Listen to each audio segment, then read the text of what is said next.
Ha davvero dell'incredibile la drammatica coincidenza della morte di due veneziani che in comune non hanno praticamente nulla, ma che sono stati trovati cadavere a Londra.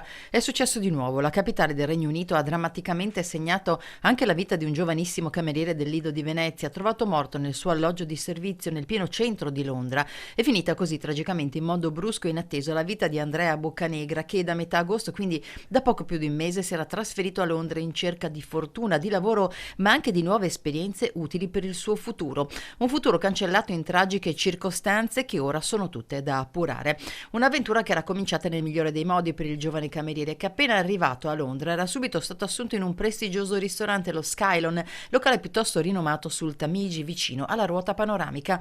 Nell'alloggio dove è stato trovato il corpo senza vita del ragazzo, nessun segno di effrazione o violenza. In alcune lettere lasciate da Andrea ai genitori, alla sorella, alla fidanzata e al suo miglior amico, raccontava però di un malessere. Sconvolta la famiglia che aspettava il ritorno del ragazzo per novembre per festeggiare i suoi 23 anni. Solo un paio di giorni fa Sebastiano Magnanini, 46 anni, da qualche tempo trasferitosi in Inghilterra, era stato ripescato dalle acque di un fiume. Il corpo era legato a un carrello della spesa, era stato riconosciuto dai tatuaggi.